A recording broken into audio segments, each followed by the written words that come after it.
Chapitres entre 36 et 37.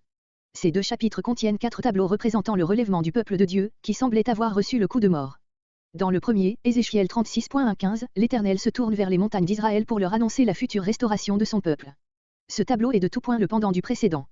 Dans les versets 1 à 6, le prophète rappelle à ces montagnes personnifiées le mépris profond que les païens ont toujours témoigné pour elles. Dans les versets 7 à 12, il leur annonce qu'elles vont recouvrer leur fertilité et leurs habitants. Enfin, les versets 13 à 15 célèbrent la réhabilitation de la terre d'Israël aux yeux du monde entier.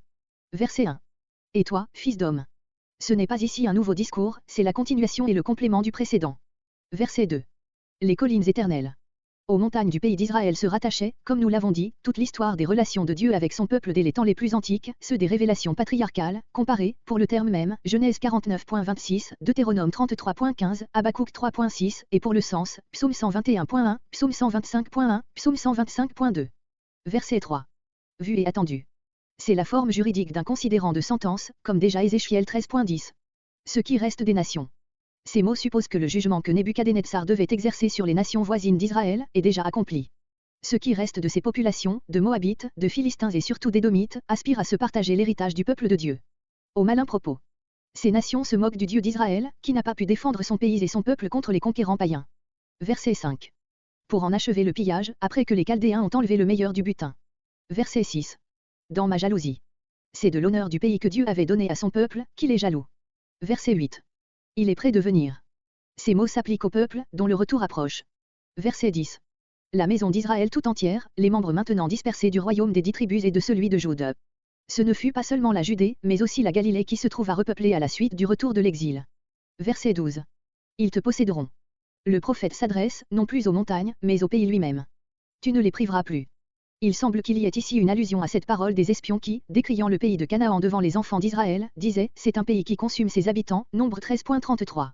Cette parole de mépris devait être et rester fausse, tant que Dieu bénissait son peuple, mais elle pouvait devenir vraie par la faute du peuple, s'il forçait son Dieu à le châtier, et c'est ce qui avait eu lieu. Mais il n'en sera plus ainsi désormais, relevé spirituellement, Israël ne sera plus dévoré par son pays.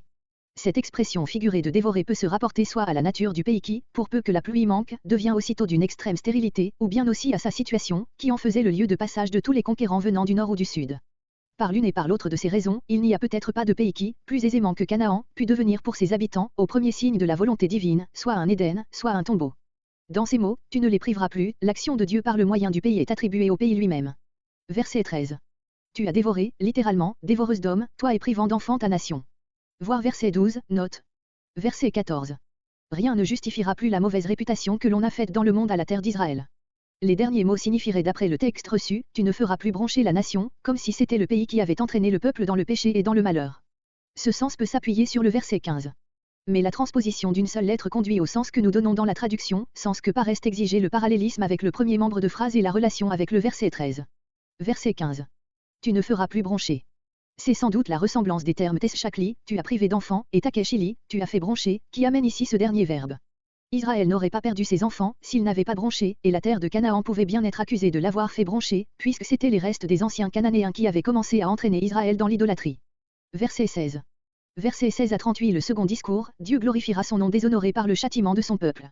Après s'être adressé aux montagnes et à la terre d'Israël, Dieu parle maintenant au peuple lui-même. Son relèvement national sera suivi de sa régénération morale, laquelle amènera un état de parfaite félicité. L'Éternel fera tout cela pour sa propre gloire. C'est donc ici l'indication de la manière en laquelle s'accompliront les promesses renfermées dans le discours précédent. Les versets 16 à 24 sont un préambule, les péchés du peuple ont contraint l'Éternel à le disperser hors de son pays, ce qui a terni l'honneur de son nom aux yeux des païens.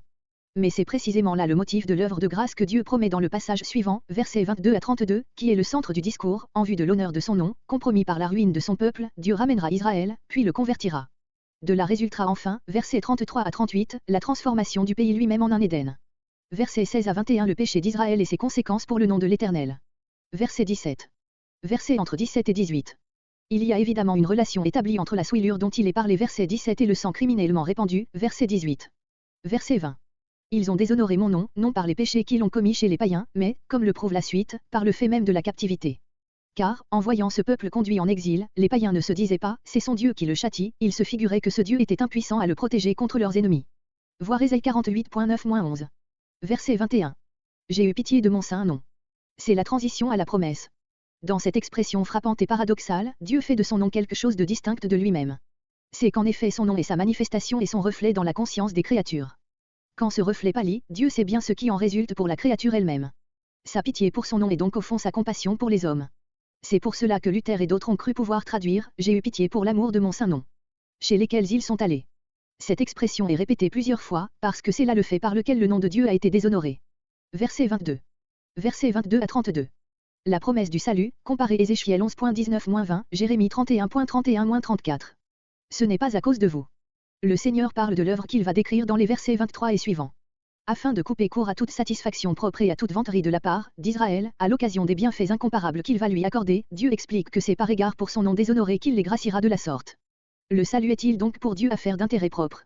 Non, car son nom, sa révélation parfaite, est le trésor le plus précieux de la créature. Verset 23. Je sanctifierai mon grand nom. Il le fera resplendir aux yeux des hommes dans sa sainte majesté par 3 œuvres successives.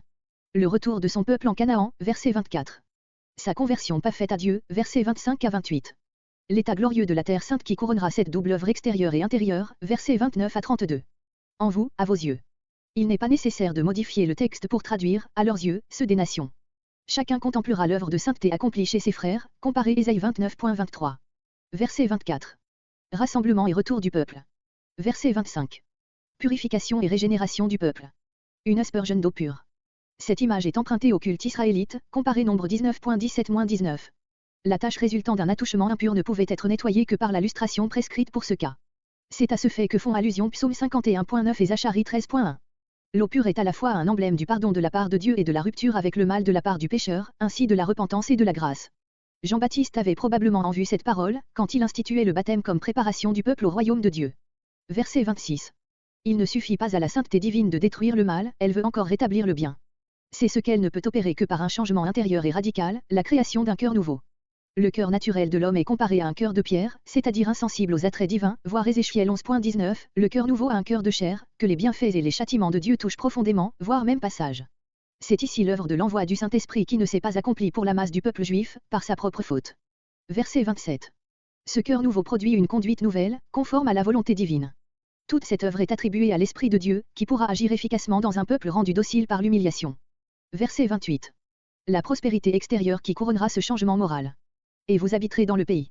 C'est la réalisation de la bénédiction promise aux montagnes d'Israël dans le discours précédent. La promesse est adressée ici au peuple lui-même. Et d'abord plus de séparation, mais union intime entre Dieu et son peuple. Verset 29. Versets entre 29 et 30. Puis, pas de retour aux anciens péchés, par conséquent, plus de famine pour châtier les pécheurs, mais la plus riche abondance. L'opprobre dont Dieu parle ici, est celui qu'attirait sur Israël les fréquentes famines auxquelles l'exposait la nature de son pays, voir versets 12 à 15, note. C'est un peuple d'affamés, disait-on. Sans doute Israël dut aller bien des fois, dans le cours de son histoire, chercher du pain en Égypte comme au temps des patriarches. Car la fertilité de l'Égypte ne dépendait pas des pluies locales, comme celle de la terre de Canaan. Verset 31.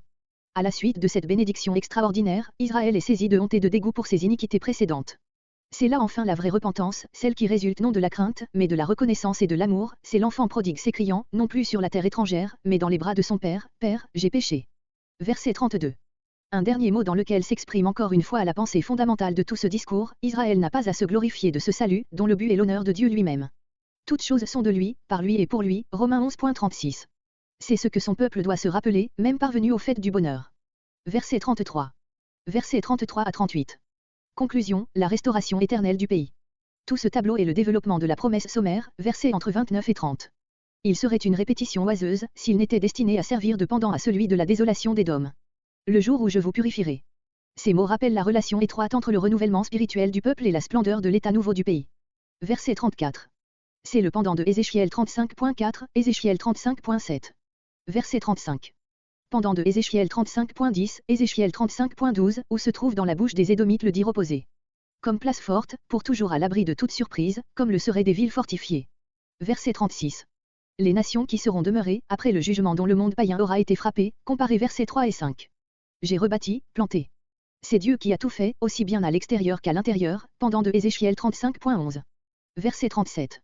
Non seulement le pays sera rétabli, mais le peuple recevra un accroissement merveilleux. Je me laisserai chercher. Le contraire de Ézéchiel 14.3. Je multiplierai les hommes. La plus grande partie du peuple avait péri dans la catastrophe nationale et un bien petit nombre seulement était revenu de la captivité. Dieu invite le peuple à lui demander l'accroissement qu'il doit désirer. Verset 38. Des troupeaux de brebis saintes. Le terme traduit par troupeau comprend tout le menu bétail, chèvres, moutons, béliers, c'étaient les animaux destinés au sacrifice, de là l'épithète de sainte. Dans ces fêtes solennelles. 2 Chroniques 35.7, il est parlé de 30 000 agneaux et chevreaux et de 3 000 buffles que Josia fit venir à Jérusalem pour la fête de Pâques. Cette image exprime à la fois l'abondance et la sainteté de cette population nouvelle qui remplira le pays d'Israël, Michée 2.12. Le retour du peuple après la captivité a certainement été le commencement de l'accomplissement de ses promesses. Israël rentra dans son pays et il y vint purifié de ses instincts idolâtres et fermement attaché à son Dieu, ce renouvellement moral fut bientôt suivi d'une certaine bénédiction temporelle. Mais ce n'était là qu'un point de départ. Le peuple n'était pas réellement converti et cet état nouveau, au lieu d'aboutir à la régénération complète et à la gloire finale, conduisit le peuple, sur le chemin de l'orgueil contre lequel tant de paroles dans cette prophétie même le mettaient en garde, à une chute nouvelle et à un châtiment plus sévère. Voilà pourquoi la promesse n'est pas accomplie. Mais elle n'est pas abolie pour cela. À la suite de cette longue interruption, un jour viendra où la grâce reprendra son cours et où les promesses de Dieu seront pour Israël aussi oui et amen en Christ.